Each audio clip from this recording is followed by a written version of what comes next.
सिंधु घाटी सभ्यता दक्षिण एशिया में लगभग 300 से 1300 ईसा पूर्व तक फली फूली। यह सभ्यता अपने समय की सबसे उन्नत और समृद्ध सभ्यताओं में से एक थी। सिंधु नदी प्रणाली के नाम पर यह उपजाऊ मैदानों में विकसित हुई। सिंधु नदी ने इस सभ्यता को जीवनदायिनी जल और उपजाऊ भूमि प्रदान की, जिससे कृषि और व्यापार फले फूले।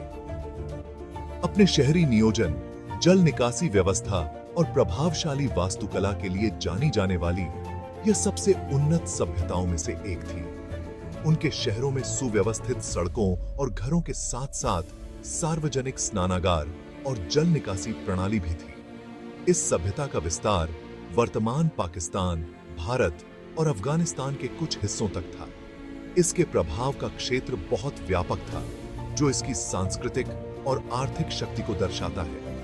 सिंधु लोग कुशल कारीगर, व्यापारी और किसान थे, जिन्होंने लेखन की एक ऐसी प्रणाली विकसित की जिसे अभी तक पूरी तरह से समझा नहीं जा सका है। उनके द्वारा बनाए गए शिल्प और वस्त्र आज भी उनकी कला और तकनीक की उत्कृष्टता को दर्शाते हैं। सिंधु सभ्यता की विरासत आज भी हमें प्रेरित करती है, जो एक परिष्कृत प्राचीन दुनिया की झलक पेश करती है। उनके द्वारा छोड़ी गई धरोहर हमें उनके जीवन और संस्कृति की समृद्धि की याद दिलाती है। 20वीं सदी की शुरुआत में सिंधु घाटी सभ्यता की खोज एक महत्वपूर्ण घटना थी, जिसने इतिहास के पन्नों में एक नया अध्याय जोड़ा। वर्तमान पाकिस्तान में खुदाई से मिले हड़प्पा और मोहनजोदड़ो ने एक खोई हुई शहरी सभ्यता का खुलासा किया, जो अपने समय में अत्यधिक उन्नत थी। हड़प्पा का ग्रिड लेआउट और मानकीकृत ईंटों ने पुरातत्वविदों को हैरान कर दिया। यह शहर अपने समय के लिए बहुत ही संगठित और योजनाबद्ध था। मोहनजोदड़ो, जो हड़प्पा से भी बड़ा था, में विशाल स्नानागार और अन्न भंडार जैसी संरचनाएं थीं, जो उनकी उन्नत इंजीनियरिंग को दर्शाती हैं।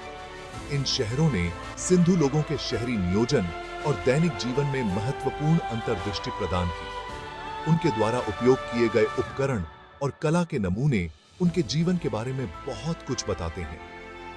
खुदाई इस गूढ़ सभ्यता पर प्रकाश डालना जारी रखे हुए है। लगातार शोध के साथ हम उनके जीवन और संस्कृति के बारे में और अधिक जान रहे हैं। ये साइटें सक्रिय पुरातात्विक स्थल बनी हुई हैं, जो हमें अतीत की गहराइयों में झांकने का अवसर प्रदान करती हैं। सिंधु घाटी सभ्यता हड़प्पा और मोहनजोदड़ो से कहीं आगे तक फैली हुई थी। यह सभ्यता अपने समय की सबसे उन्नत और विस्तृत सभ्यताओं में से एक थी। मकरान तट से लेकर घग्गर हकरा नदी घाटी तक सिंधु लोगों ने बस्तियां और व्यापारिक चौकियां स्थापित की। इन क्षेत्रों में उनकी उपस्थिति ने व्यापार और सांस्कृतिक आदान प्रदान को बढ़ावा दिया। मुख्य क्षेत्रों से दूर पाए जाने वाले सिंधु कलाकृतियां व्यापार मार्गों और अन्य संस्कृतियों के साथ बातचीत का सुझाव देती हैं। ये कलाकृतियां उनकी कला और शिल्प कौशल का प्रमाण है। वे कपास, वस्त्र, मिट्टी के बर्तन और कीमती पत्थरों जैसे सामानों का व्यापार करते थे। इन वस्तुओं की गुणवत्ता और विविधता ने उन्हें दूर दूर तक लोकप्रिय बनाया। सभ्यता का व्यापक प्रभाव इसके परिष्कार और दक्षिण एशिया के सांस्कृतिक परिदृश्य पर प्रभाव का प्रमाण है। उनकी जीवन शैली, वास्तुकला और सामाजिक संरचना ने आने वाली पीढ़ियों को प्रेरित किया।